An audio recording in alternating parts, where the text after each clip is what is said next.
Hi, welcome back to Sunshine Hollow. I am super excited. It's a beautiful day. It's March 4th or 5th.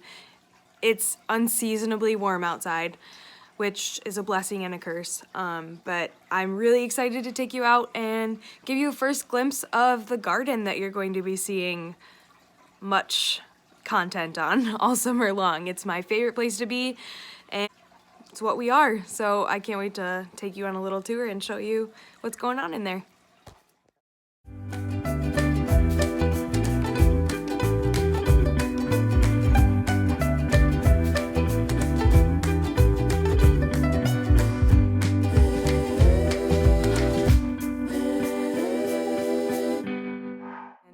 I'm just here cleaning up some calendula beds that I left. Here, I'll show you. I left all the stalks standing up just because I wanted it to heavily reseed itself, and I wanted this to be just a lush bed of self-actuating calendula. You can see seed heads here. I'll just sprinkle them about. I just, don't want to have to touch this bed very much. Maybe I'll throw some seed down, but if you look around, there's just seed everywhere, all over this bed. Here's some. I don't know if you can see that, but oh yeah, here's a good pile of calendula seed just dropping from this plant right here.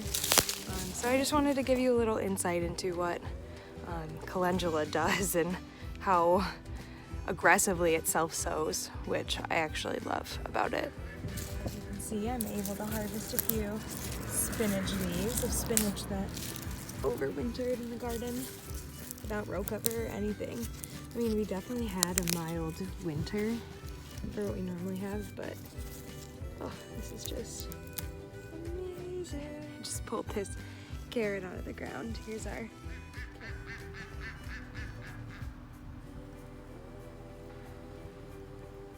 Sweet Pea, what are you talking about? Oh, Sweet Pea. I can imagine Sweet Pea Duck is just telling his wife all about the beautiful day out here. Oh man, it is so lovely. She's inside sitting on some eggs and he is just quacking away. Continuing this early spring garden tour. Here's something super sweet, super sweet.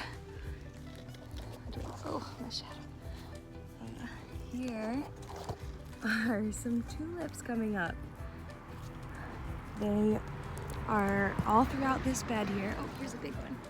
Kind of what I think is the most exciting part of this spring garden tour is some ranunculus that I've been able to overwinter. I wasn't sure that this was gonna work. It was kind of a, go for it project, and it's been under this row cover all winter. And here it is, popping up everywhere. Baby ranunculus. Man, oh, there's a chamomile. Man, I am just so excited about this. I really didn't know if it was gonna work, and ranunculus is super hard to overwinter in our cold and short seasons, but nonetheless, here it is, happy as can be, tucked under this row cover. Some giant Nicotiana, or tobacco plants, that I was too lazy to take care of, and now have to clean up this spring. But let's see if I can show you on the ground here. You can find their seed pods, and man, they are just bursting with seeds.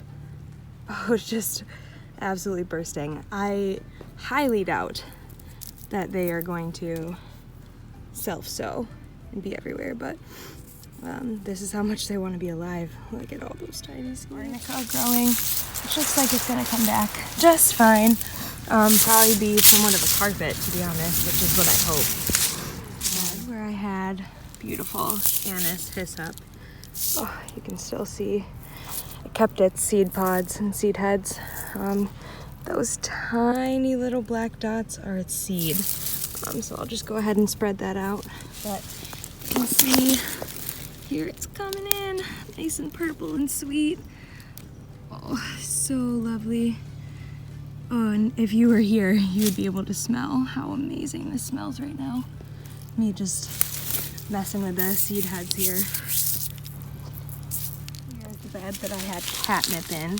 And you can see she is not hesitating to come back with a vengeance. Oh man, her leaves are awesome to bring into my kitty. I love it. Where I had marshmallow root. You can see it's coming back all around here.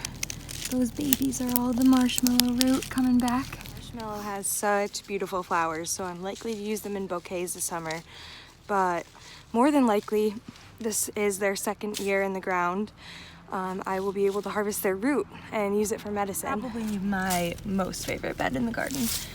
This is the lemon balm bed. Here she is, waking up, her sweet little leaves. Oh my gosh, so fragrant. I wish you were here. I wish you could smell this. I will probably eat one, my first lemon balm of the spring. I love this plant. I love lemon balm. I love the smell. I love the taste. I love it fresh as tea in the summer and throughout the fall when she's blooming. I probably drink lemon balm tea every single day.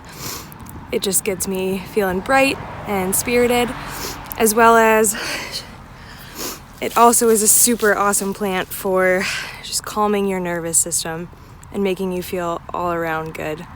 I just love this plant. Wintered beautifully. I just love this side of the garden. I mean, you just walk over here and it smells amazing. And here is the thyme that overwintered beautifully. I was eating thyme into the winter. I was coming out here and harvesting thyme. I love it. And over here is the sage bed. They're coming back nice and strong too. Let's see. I don't know if you can see.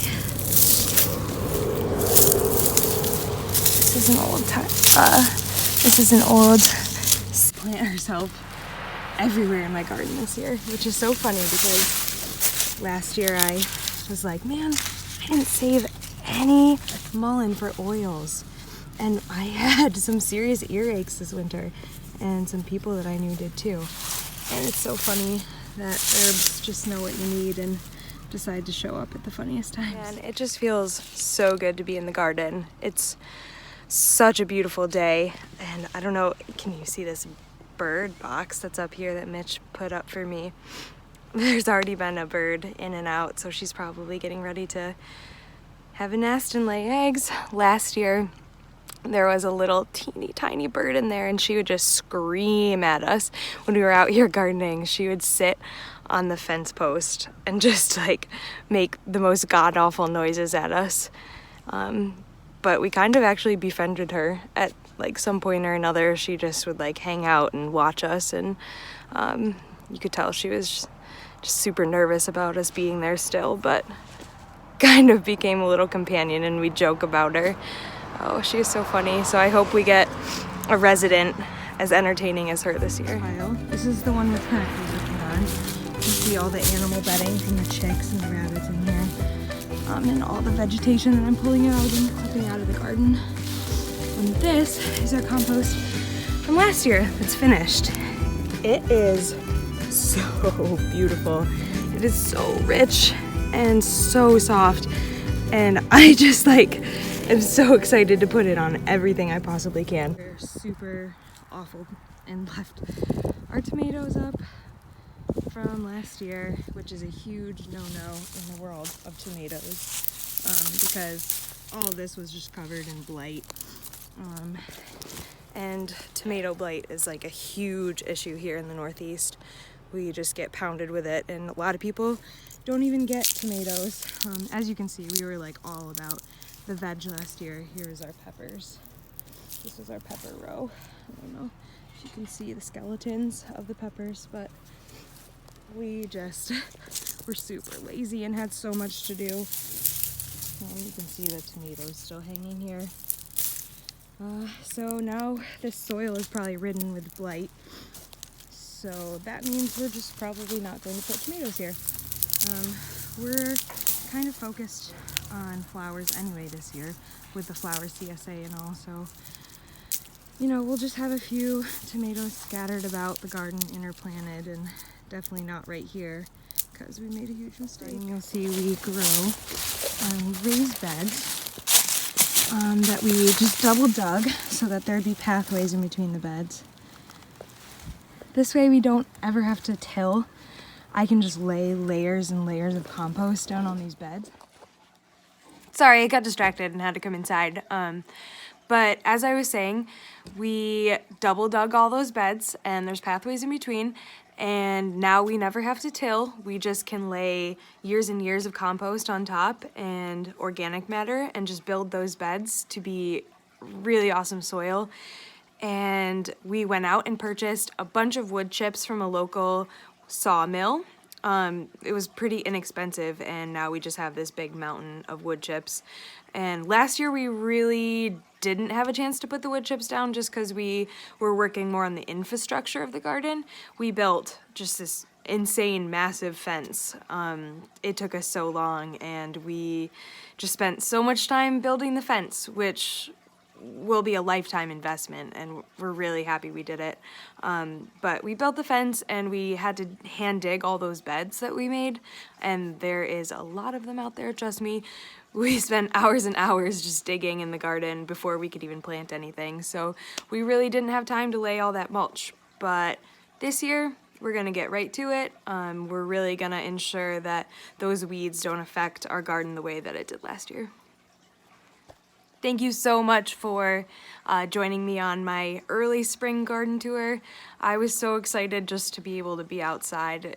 It's so early and it feels so warm and so good, and just getting my hands in the soil was something that I miss so dearly. So I just had a blast and was really happy to take you along and show you a little bit about the garden. It's gonna look like a completely different space as the season progresses, and I can't wait to show you, you know, how it really changes and grows. I will catch you next time.